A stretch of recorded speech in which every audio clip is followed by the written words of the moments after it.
Good evening and welcome you all to the webinar 5, which is the masterclass on storytelling initiatives to resurrect brands and get consumers to fall in love with them. Before that, I'd like to take the opportunity to thank all of you for joining in this webinar.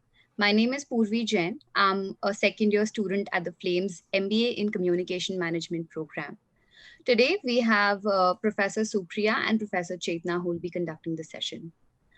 The masterclass is about storytelling. Engagement is at the core of marketing communications. Today's marketers are increasingly using technology in creating engagement through stories and social interactions. Social interactions are not just doing that, they're also creating conversations that amplifies discussion by giving rise to communities that collect and love the brand. This masterclass conversation highlights developments in future advertising and branding trends as an organic extension of marketing communications. I'd like to hand over the dais to Professor Supriya to take the masterclass forward. Yeah. Thank you. Good evening and welcome to everyone. I can't see all of y'all, but I can see we have 35 participants in here, and welcome to this masterclass, and hope you enjoy what we are going to present to you today. I'm joined by my colleague Professor Chetna, and both of us are professionals in the marketing communications area, and we look at how brands create entities that become entities that consumers can connect with and fall in love with. So I'm going to invite Professor Chetna, and I'm going to go ahead and start, the master class for today. So we are going to take you through a session on brand stories and how storytelling initiatives can actually get consumers to connect, pull brands out of crises when brands are faced with difficult times, and also have consumers actually fall in love with them. So if you look at the entire model of a story, it rests on 4 pillars. Let's move on to the next slide. So can we go to the next slide? Yeah. Oh, it's already on the next slide, it seems. The Okay. update. Okay. Sorry, some tech ish. So, so Yeah. we are looking at this. We are looking at this bridge in front of us with 4 large pillars that are holding up the bridge, and we are really looking at the brand's mission and the brand values being communicated through the stories that are told to the listener. So, who is the storyteller? It's the brand. Who's the listener? It's the audience, it's the consumers, it's the customers. The medium is the method in which these stories move from the brand to the consumer, and the story is what keeps the brand alive, keeps the brand relative, is also something that is relatable, and therefore can help make connections with the consumer and the brand. Now, if we were to, take away any of these pillars, it would definitely impact the entire process. So, going forward, we are going to talk about examples where storytelling has worked, and share the, what comes with this entire realm of storytelling. Over to you, Professor Chetna. Thank you, Professor Supriya. Good evening, everyone. Hello and welcome to the session. Before I get into the session, I would really like to apologize, before the lags and the internet issues happen. Sorry, we have tried our best to keep them, at bay. But again, if they come up, we'll try and fix them as soon as possible. So coming back to the session, what the storytelling, does to the brand. And here I'm going to share some, again, I'm the storyteller today for you. I'm going to share the story about how brands have been using storytelling. Before that, let's revisit some, our world, our environment, the world that we live in, and how, it resonates with the branding world. So if you look at this, this graph here, it actually showcases that India as a country has been watching more than 4, television and digital, screens, which is what we call audio and visual modes, for more than 4 hours in a day, which means 1/6 of, the day goes by in just the screen time. So that's quite a lot if you look at it. From the advertiser's side, if we see that this is the amount of money that is actually being spent to reach out and communicate with the customers. And trust me, this is not even close to the global advertising revenues made or the amount of money spent by brands to reach out to the consumers using the media and entertainment platforms. So it's just a small glimpse of it. Coming back to, the listener in the entire bridge, the listener as a pillar, what we see is that I come from a land, we are a country which is largest population as a country and as a continent. We are a talent powerhouse where people from this country, Asian countries, if I were to say, have made a mark in various sectors. So which has actually given a good flow to economic resources. So what has it has allowed us to do is have dreams, aspirations, have desires, but more than that, have capabilities to fulfill those desires, and a willingness to go ahead and fulfill our dreams. But on the other hand, if we see the education and the choice that I can make for myself, I can make so many choices today.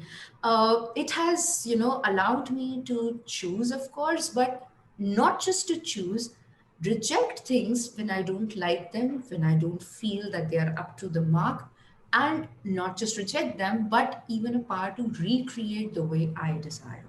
So that's the level of empowerment and informed listener that we are talking about here, who's not going to be a faceless mass anymore. They are beyond that. When a marketer would design one strategy, you had one formula, and that would fit everyone. We are past those times now. So, what is it actually talking about me? Along with the choices becomes the paradox. So, being so high on the customer eligibility, I have so many suitors in the market, the brands that are trying to woo me. I already live such a complicated life, I make so many decisions in a day, which could simply start from the fact that should I sleep right now or should I watch television? Should I call my mom or should I give a call to my friend? Should I read a book, do my homework, or look at my Instagram or look at my Facebook, or leave everything and just speak to a friend? So all those things, my God, the kind of decisions that I'm making in just a single day. And above that, the brands around me are constantly bombarding me with all sorts of communications, which they're trying to woo me and win me over. So it's not something I believe that's easy for me as a listener. But do brands understand that money is not the problem anymore? The affordability is excellent. The economic resources have been far more abundant than ever, but the time in a day is already just still 24 hours. So the number of activities that I am supposed to do have gone up tremendously, but the time is still the same. So I am not there is that fight for time that I have, and not the economic resources or the money. So here actually I am looking at uh, a brand. If you are just having a transactional relationship with me, which is you take my money, I take your product, the chances are that you will not stay in my mind. I will just, it would be a need based thing. I need your product, I remember you, and I forget about it.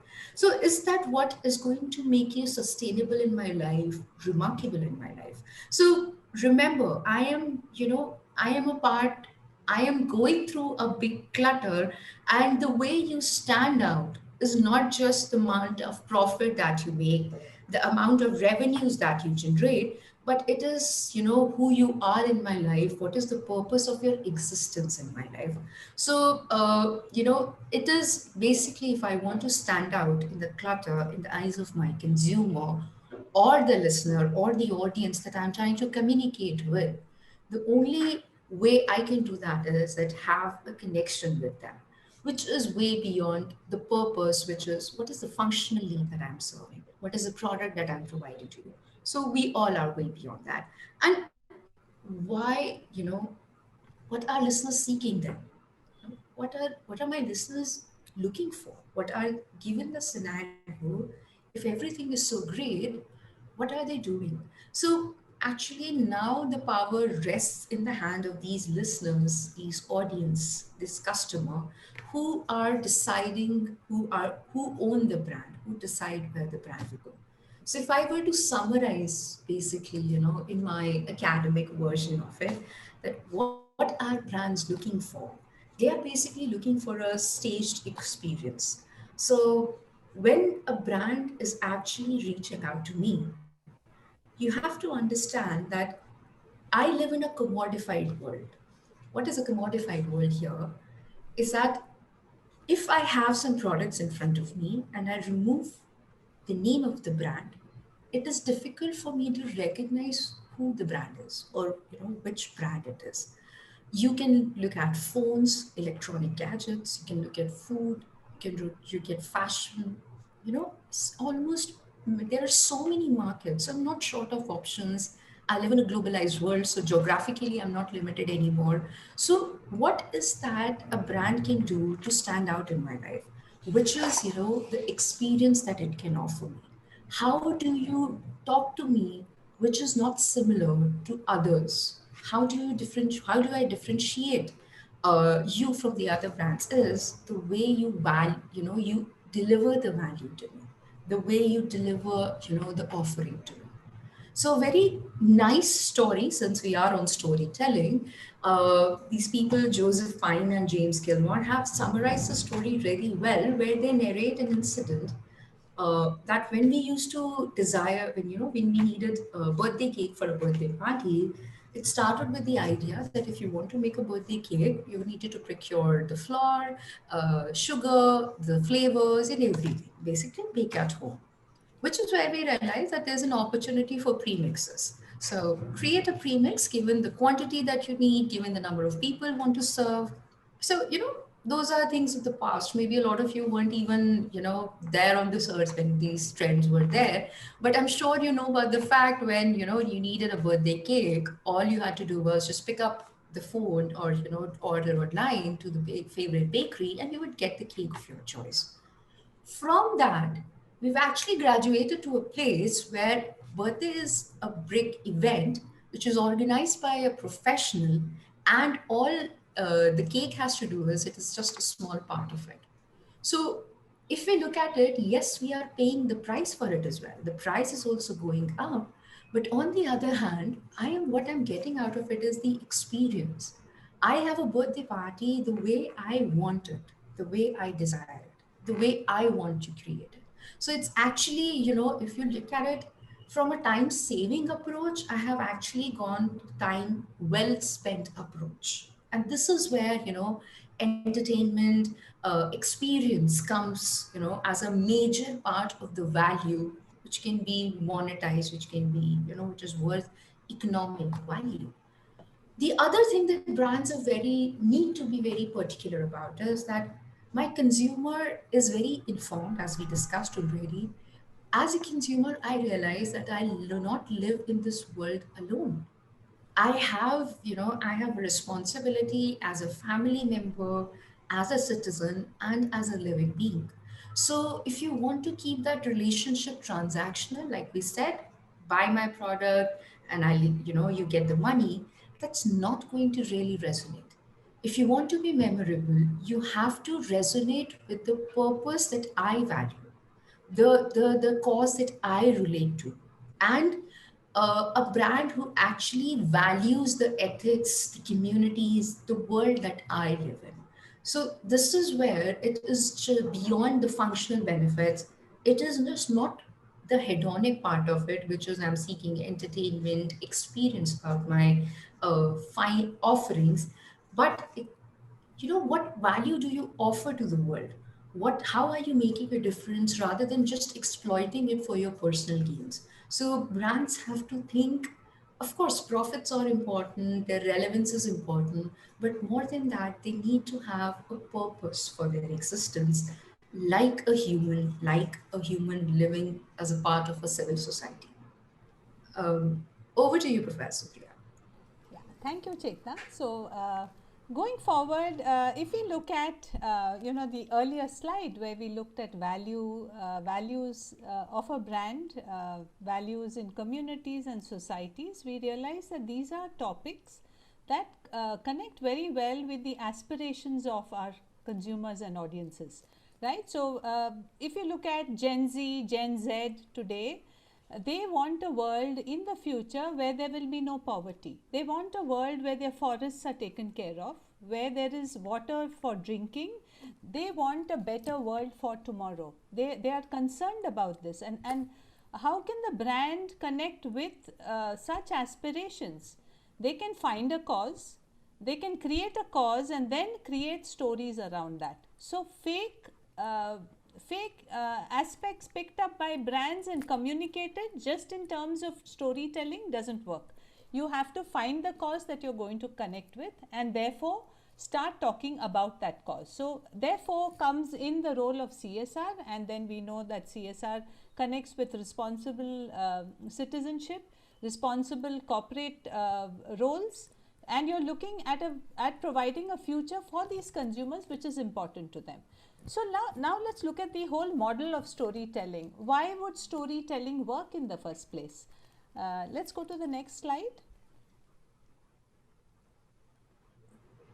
So when we look at storytelling, we realize that as humans, we believe we are logical in the way we make decisions. So we believe facts, functional elements, quantitative data is what helps our decision making. But research has proven that in this age of information overload, and it's often known as information obesity, there's too much of information in the marketplace and consumers are switching off, they are blocking out information because there is too much information for us. So what is it that is going to help a consumer to make a decision? It would possibly be emotions, right? And there is enough research that tells us that emotions is the way forward when you're trying to make a decision. Research also tells us that emotions are driven by visuals, and therefore visuals are processed 60,000 times faster by your brain. 90% of the information transmitted to the brain is in terms of visual data. If people want to recall, something that they saw 3 days ago, they are able to recall 65% of what they saw if it was in visual format, and only 10% of what they saw it was written. Therefore, we know that the visual format is the format that storytellers use. Storytellers use images, they use actors, they use music that help the entire narration of a story. And the stories are about brand missions, how brand missions can take forward consumer aspirations. Therefore, stories connect to our emotions and they help to bring the brand to life. And suddenly we begin to see brands as personalities, brands that are narrating stories of their lives. We also know that visuals speak to emotions, and marketers can be seen and heard above the noise when they are using these storytelling formats. So the essential difference between emotion and reason, and this is a neurologist from Canada who said that reasons only help you to come to conclusions about a brand, but emotions are the ones that drive you to make a decision. So when you bring together visuals and love for stories that we as humans have, we can go to the previous slide. We see this entire image of a fabulous firework in the sky. So you're looking at visuals. It's like this mesmerizing fireworks that are to display in front of the consumer, right? The consumer is watching the story, getting involved in the story, participating in the story. So there's enough research that tells us that and this is a research from Stanford University that says that stories are 22 times more memorable than facts alone. Moving on to the next slide, and this is a slide that we have visited where we have the 4 pillars where there is a story, there is a listener. Can we move to the next slide? We have a story, the listener, we have the storyteller and the medium. The minute you take out one element from this, the entire bridge collapses. So one example was when Coke in 1985 changed the format of the bottle. They changed the taste of the brand and they came up with a new Coca-Cola. Consumers were up in arms and said that we don't want this. Why? Because there was a lot of stories that were connected with their life in the Coke that existed, right? Therefore, we see that it becomes very tricky if the brand is trying to change the story, and this has to be done in baby steps. Stories also have to express the brand's values, because consumers are constantly evaluating what is the brand stand for, what does it talk about, what mission is it on, right? Therefore, brands need to find a story and they need to make sure that they are coming across as authentic, as an authentic entity who's able to talk about what it's doing. Professor Chetna, would you like to come in at this point? Yeah, so here actually revisiting what we have spoken about, the purpose that is important to the listener, it is not from the brand's perspective, so you just cannot pick up a purpose. There has been enough work around it, which suggests that, first of all, the fake purposes don't help. Secondly, like what we used to previously see, that people are just, the brands are signing up the checks or just getting associated with the cause. But what as a consumer I value is, it's not just the cause that you're associated with, but what have you done to make sure that you contribute to the cause and what has been the effect of it.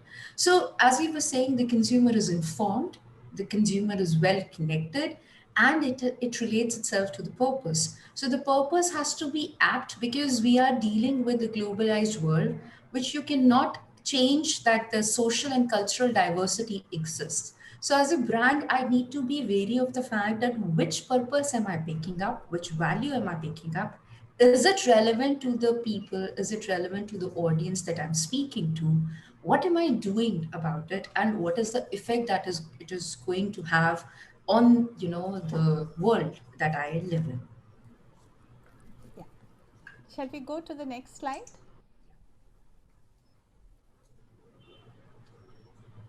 Okay, so let's look at 4 reasons why stories work, right?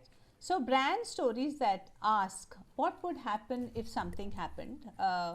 Once upon a time, such and such thing happened. So these are formats that as humans we enjoy listening to. We have grown up on stories, and brands very often use these formats. A lot of stories are about how change is taking place and why change is good and why it is welcomed. A lot of story formats about brands look at the universal human truths like strengths, weaknesses, hopes, fears, desires, likes, dislikes. These are all human traits that are brought out through brand stories. And finally, they show choices that have been made, lessons that have been learned, and the consequences of such choices. Let's move on to the next topic. So let's look at 3 examples which would give you a good understanding of how stories have worked, how stories have managed to get consumers to connect, and also help brands when they have been in crisis. So over here there is a communication, and this is a communication, it is a brand known as Greenpeace. So this organization looks at speaking to volunteers, looks at talking to activists, to NGOs, to governments, and most of their protests are about what is happening in the world. So this is a protest which happened when there was a lot of pollution in the capital of our country, right? And what was the approach of the brand? It was always about pick up data, pick up facts, and present it to people who are important, right? And so therefore the approach they used was always head over heart.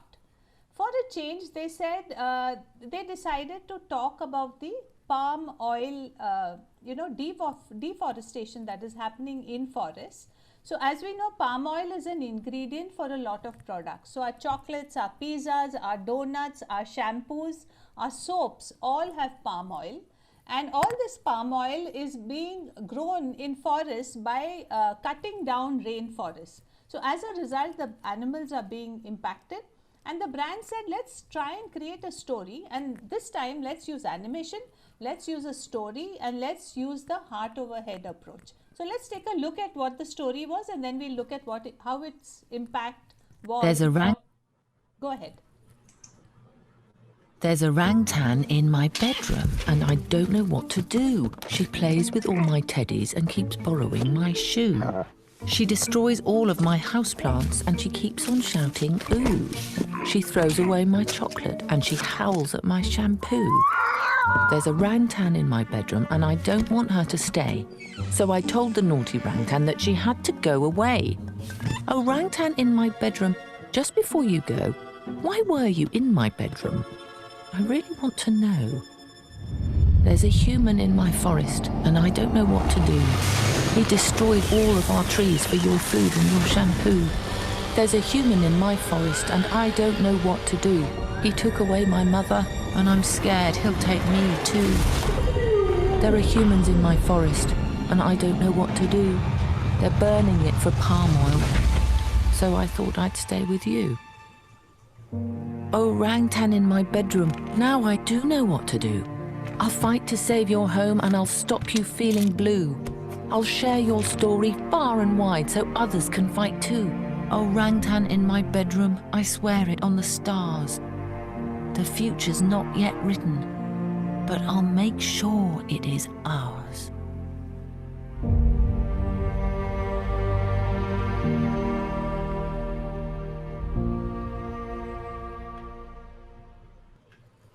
Yes, so this communication went viral. It garnered 80 million views. There were 800 pieces written about it by journalists, and there was a lot of editorial coverage that this piece got. There were 1.04 million signed petitions that were sent, asking rainforests stop being cut down to plant palm oil forests. And there were 1,000 schools that actually sought teaching material from Greenpeace because they wanted to inculcate this in schools and colleges, because they realized that this is the generation who is going to face problems going forward. So for the first time, it was a campaign that targeted everybody. So the target audience, or the audience of the campaign, as the brand called it, was from 9 years to 99 years, and it was all consumers. So it had a brilliant impact. There was a story that was told. The story was told in a very engaging fashion. Let's move to the next case, which is about, so what are stories told about? They're also told about how change is good, how change is welcomed. And we'll look at one story like this, which Ariel shared, and let's take a look at it. It talks really about gender equality. So we're going to look at it. Yes. Nana, ये देखो, shield, leg, helmet. Homework हो गया? Mummy ये देखो. फिर दाग लगा दिया. पापा ये लीजिए आपके घर जाने की ticket. Hello, yeah, I'm just going to send you the email in 5 minutes. Yeah, give me 5 minutes. I'm working on the present. मेरी छोटी सी गुड़िया कितनी बड़ी हो गई. घर घर खेलती थी, अब घर संभालती है, ऑफिस संभालती है. I am so proud and I am so sorry. Sorry कि ये सब तुम्हें अकेले करना पड़ता है. सॉरी कि जब तुम घर घर खेलती थी तो मैंने तुम्हें रोका नहीं. ये नहीं कहा कि ये सिर्फ तुम्हारा काम नहीं है, तुम्हारे हस्बैंड का भी है. पर कहता भी कैसे है. और मेरी ग्रीन शर्ट धो देना. मैंने भी तो कभी तुम्हारी मम्मी की हेल्प नहीं की, और तुमने जो देखा वही सीखा. तुम्हारे हस्बैंड ने भी बचपन में यही देखा होगा. घर घर खेलते वक्त वो टीवी देखने की या न्यूज़पेपर पढ़ने की एक्टिंग करता होगा, और तुम जैसी कोई छोटी सी लड़की चाय बनाने की एक्टिंग करती होगी. उसके डैड की तरफ से सॉरी, तुम्हारे डैड की तरफ से सॉरी, और हर उस डैड की तरफ से सॉरी जिसने कई कई सालों से एक गलत एग्जाम्पल सेट किया.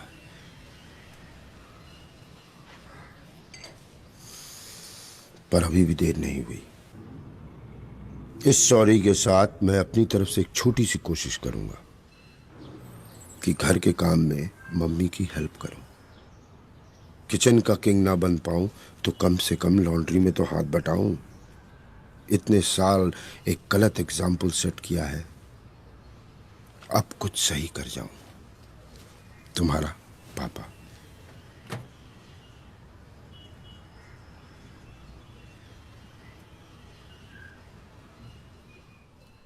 So we had so the Nana, response. ये देखो.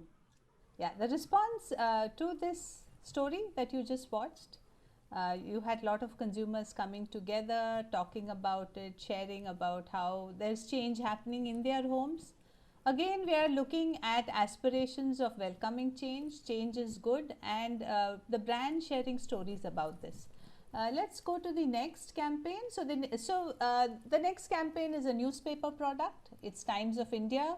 The year was 2007. It was 60 years since we had got our independence, and the brand realized that there were a few people reading the newspaper, especially when you looked at the younger generation. There was a lot of discontentment with the younger generation on the political, economic and social scenario in the country, right? And the brand was trying to get people to take leadership roles, go forward and believe that you can make change. So we are looking at stories being able to show human truths, strengths, weaknesses, hopes, fears, desires. We are also talking about how choices can be made by consumers and what are the consequences of those choices. And the brand is coming forward with its own brand mission and sharing this with consumers, hoping that there can be some impact. Let's go to the last case. Yes, this one.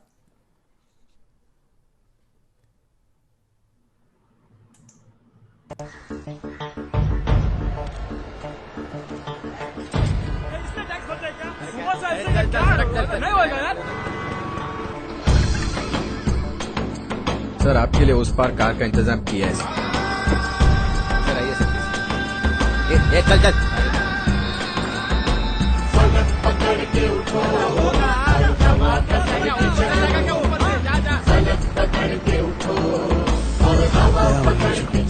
I hate this country. तुम चलो तो हिंदुस्तान चले, तुम चलो तो हिंदुस्तान चले, तुम चलो तो हिंदुस्तान चले, तुम चलो तो हिंदुस्तान चले। लगा हाथ के सूरज सुबह निकाला करे, हथेलियों में भरे धूप और उछाल करे। ओ लगा हाथ के सूरज सुबह निकाला करे, हथेलियों में भरे धूप और उछाल करे। उफक पे पाँव रखो और चलो अकड़ के चलो, उफक पे पाँव रखो और चलो पकड़ के चलो, फलक पकड़ के उठो और हवा पकड़ के चलो, फलक पकड़ के उठो और हवा पकड़ के चलो। तुम चलो तो हिंदुस्तान चले, तुम चलो तो हिंदुस्तान चले, हिंदुस्तान चले।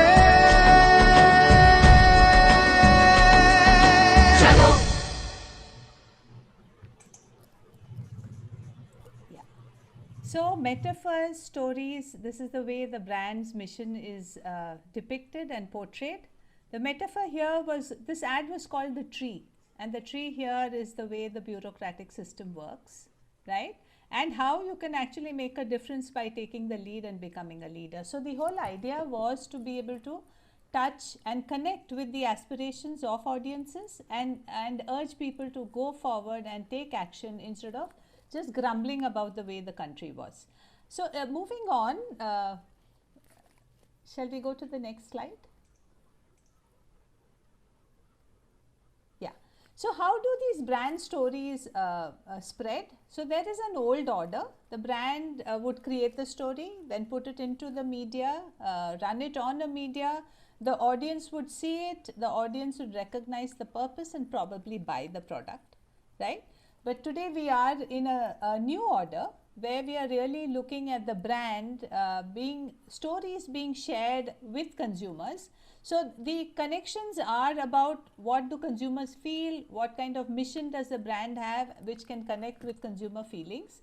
So understanding the consumer, anticipating their needs, making their life simple, looking out for the future of consumers, that is the way in which you're going to create stories and share the stories. And the minute the story is relevant to a consumer, and because of the environment we are in, consumers are now sharing our stories, and the consumers are now becoming the owners of the brands. So identifying with these brands has become easier because of the stories that the brands are weaving. We'll go to the next.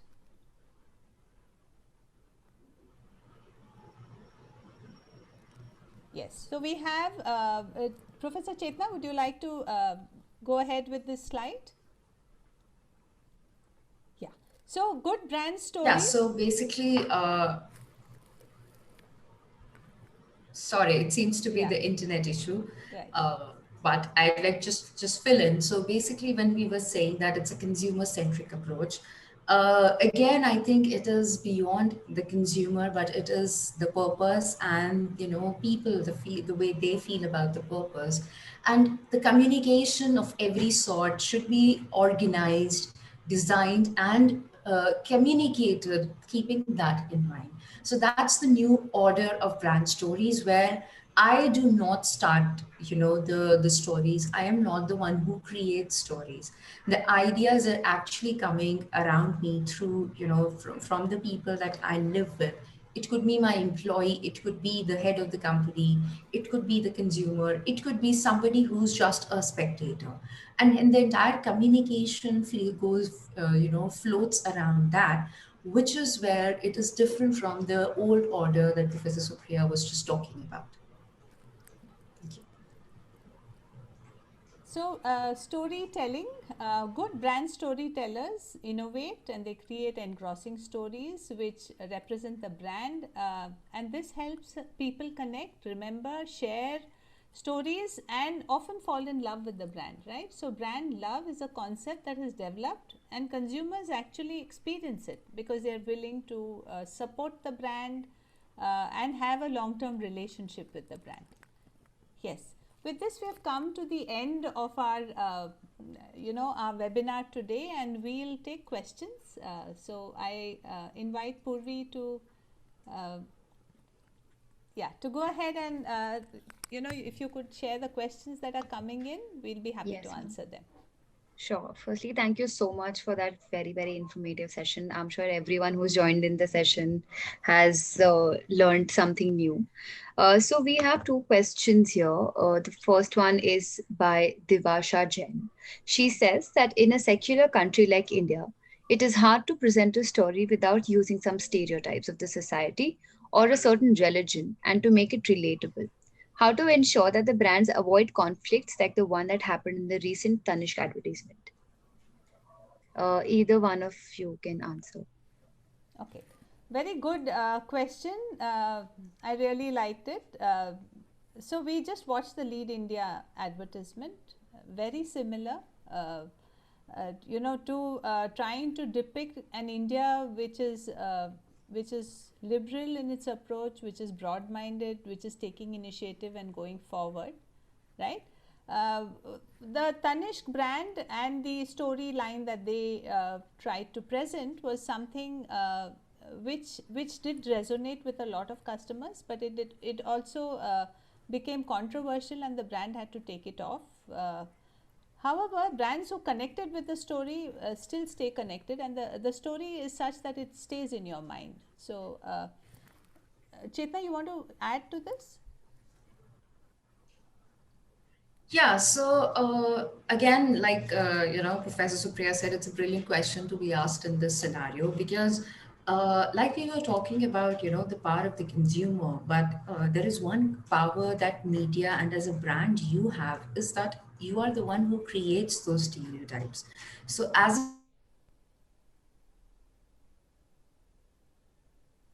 I think we just lost Chetna. Yeah. Yes. Okay. Okay, I'm so sorry. I think I got locked out. Yeah, I'm sorry. I think I got logged out.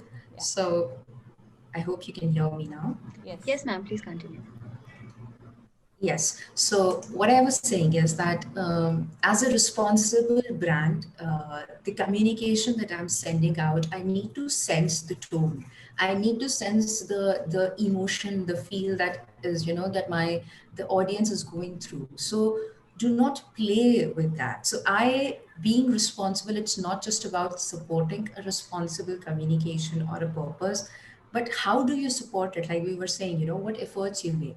So avoid creating those stereotypes as the first place. So, don't be that. Secondly, you should be aware when you're talking to people. So, it is like if I'm going through a tragic moment and somebody comes and cracks the joke, the chances are that I'm not going to laugh at it. I'm probably going to slap somebody back. So, that's where you need to sense the tone, right? So, this is where responsibility as a brand comes in, not just like what we were saying that you just can't be earning money, or the only approach cannot be that. Yeah. Sure. Thank you so much. I hope, Devasha, the question was answered. The next question here is by Mritika, which is a very interesting question. She says that for a brand, where is the line between being relatable and standing out with its own distinctive identity? So the relatable aspect is really with the audience that you're looking at, right? So which is very important when you're creating marketing communication. Who is the target audience that you're trying to reach? Uh, your relatability has to be with that target audience. You can't make yourself relatable to the entire population. It's not possible. That's why we call it a target market, right? It's a certain market, a target group that you choose, and your relatability is really about creating an identity that will resonate with this target market and therefore create relatability. Yeah. All right. The third question is by Saurabh. That is brand shaping the consumer's perception towards the product and services the way they want, or it shapes itself with the consumer's wants and needs? So, um, I think it's a wonderful, times to be alive, because, like I was saying, the consumer centric approach, and now you just can't offer them the way, you feel is right. And trust me, it's everywhere now. How it has become possible is, we when we teach these courses, we take everything in detail. But just to summarize for you is, what is our customer looking for, what is, and not just what they're looking for, how are they, how do they desire, what form they desire it in. And companies are spending enough amount to just, go in the market with the right research, with the right information, which is where, knowing a consumer perception is very important. Of course you shape them, but it is like, you nurture something, you don't create them, but you nurture them. So it's a desire that you probably can shape, how probably you could, satisfy it, meet those, or take care of those demands of yours. But it is well researched, and we have seen all along, the examples where big giants, companies which have, stayed or have been in existence for ages, the moment they enter a new market, they also fail, because it is not the size of the company that matters, it is the one who's at the receiving end. So this is where I think, I would rest my case here, where understanding your market, understanding who you are speaking to is way more important. And in every field, even if you're an entrepreneur, you are working with a brand, or you're working for a brand, it is relevant for everyone. Professor Priya, you may want to add something. No, I'm okay. We can take the next question. Yeah. Thank you. sure. Thank you, ma'am. The next question here is by Sayal. She wants to know about how do companies tackle when people spread fake stories about the product or service? So typically, these become PR, topics. PR is is one field of marketing. It's known as public relations or PR, and it is all about reaching out to different types of stakeholders that an organization would have. So as a brand, you have people who have financed you. So you have your financiers, you have people who supply raw material to your product. So you have the suppliers, you have your distributors or people who sell your product, you have the agencies, you have employees, you have customers, right? So when people start, probably spreading fake rumors, this becomes it becomes necessary for the brand to put together its PR machinery and start working on that to squash these kind of fake topics that are out in the market about the brand. So typically they would do it through a press release. They would have maybe articles come out about it. They would have announcements, public announcements that they're making about how this is not right. So typically the PR agency would take forward an understanding of what is this fake news and how do we deal with it. So in the past there have been occasions when this has happened to brands, and it has been settled through PR initiatives. And that's what you would learn if you were to join the PG communication course at Flame. Yes. Right. The next question is by Akash. He wants to know that during an investor's pitch, wherein most of the investors are interested in the numbers more than the story of the startup, how to ensure that you get the retention and convey the story of the startup? So are you talking about an investor pitch? Yes, go ahead, Chetna. No, you're right, Supriya. I was about to ask the same question, Purvi. Yes, in an investor pitch. So again, something, and we talk about this a lot of times from entrepreneurship perspective, which is when the VC, somebody is giving you money, which could be somebody who's putting your money as a VC, as a bank, as a financial institution. They have a right to ask for, the returns, the numbers, because it's important for survival, it's important for continuity. So it is, this is what they need to have information on, which is more from the objective side, the facts, the figures. How do you practically predict what you are saying or what you're, aiming at? But the pitch, which the other side of it is that they understand the market really well. So they want to probably judge how well you understand the market, how well do your offering resonates with what the market is looking at. So when we, evaluate such things, we basically look at how are you different from what is already existing in the market. How do you add value to the life of the person who you may call a customer or a target audience? What value are you adding? So basically, why would they come to you? So whenever you are answering this question, when you're approaching somebody, of course numbers become important because they're more universal in language. You understand the same numbers in the same way like the other person is going to be, but the subjective part of it is also very important, which is how is the offering going to make difference in the already existing cluttered world that the customer is dealing with. So these are the two aspects usually we look out for. I hope that answers the question. So to add to that, what do investors look for? They look for a successful brand. They want to invest in a successful brand and therefore take home returns, which justify their investing in such a company, right? So the emotion is really provide us with profits, make a success, so that we are also partakers of that success. So if you are able to convert that into a story that you're making at an investor pitch, then you're home, right? So the figures have to add up to be able to portray that there is success at the end of this venture, or in the future, at the end of 5 years, this is where we are going to be. And that's very simple to understand. Yeah. Yeah, and just to add another, last thing that I would like to add here is that it's a very conducive environment right now, because like we were, discussing during our presentation also, that people seek experiences, which is where they want, to be treated personally, the customized service.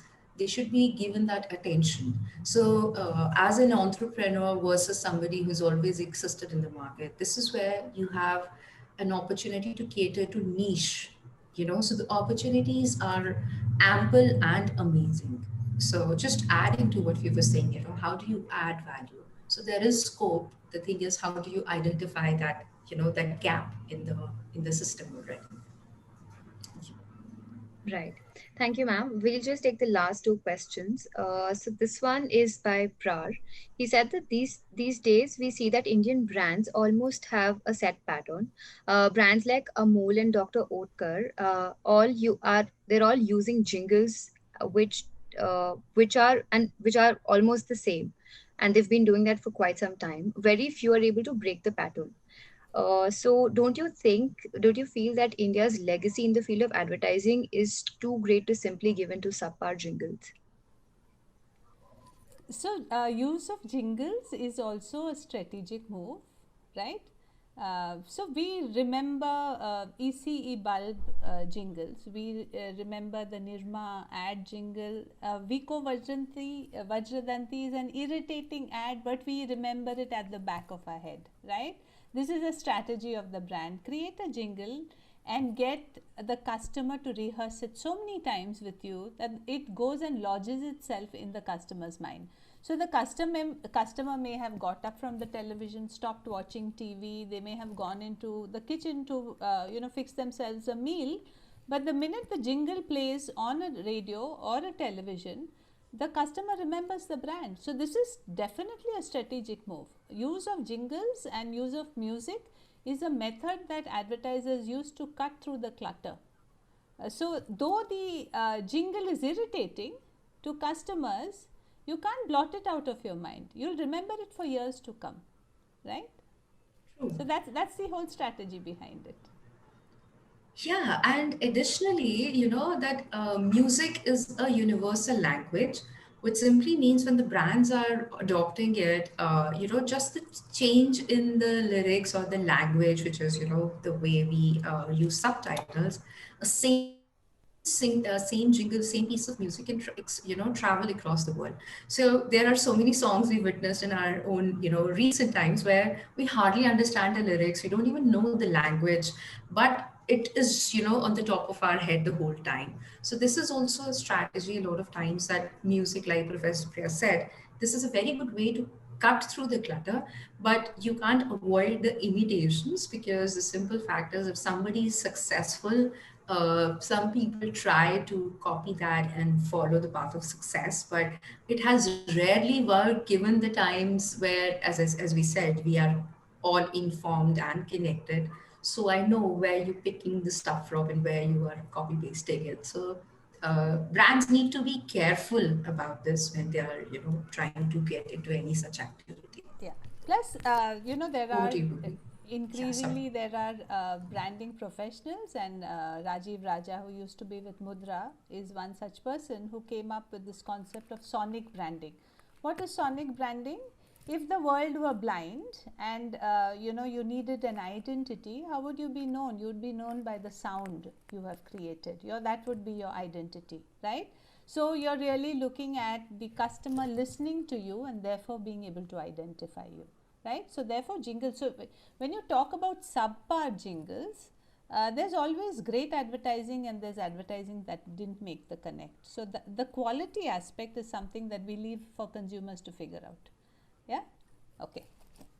Right now. Just the last question, since we're running out of time.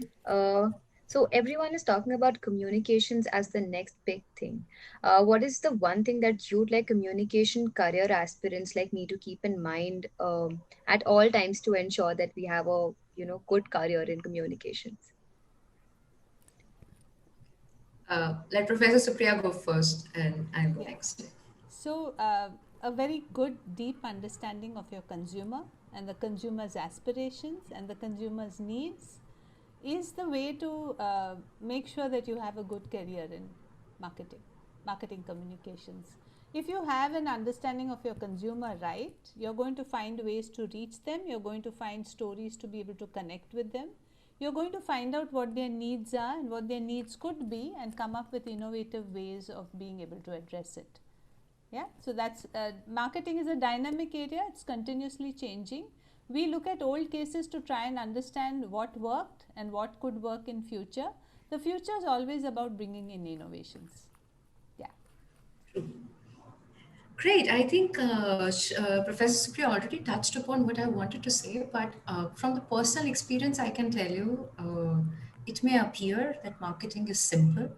It may appear that when you're watching these ads, you know how entertaining and nice it is. But trust me, in the last 11 years of my career in this area, I think it's the most challenging field because you're not just informed, you have to be informed about everything.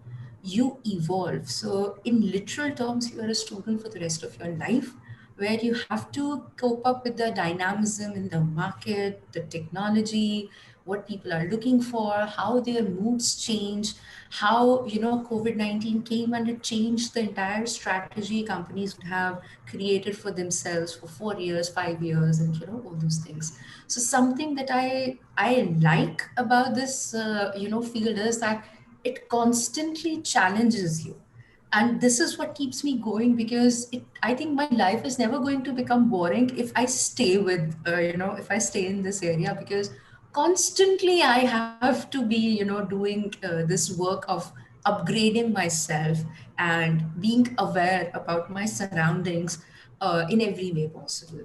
So that's my opinion and experience that I am sharing with you. Absolutely. And now that I'm entering in the industry, I think it's really important for me to keep that in mind. But thank you so much. I think with that, we come to an end of the session. We are right on time. I would like to thank everyone once again for joining in, and I hope that you were able to take back a lot from the session. This is a reminder for the next session. The next masterclass is a masterclass by Professor Siddharth Deshmukh, which is going to be about introducing your digital self to you, which is about the digital futures, the changing dynamism of the digital industry. And we look forward to seeing you for the next masterclass. Thank you so much for joining in. Thank you. Thank you, Thank you, everyone. Professor Supriya. Thank you, you. Chetna ma'am. Yeah, bye. Bye. Bye.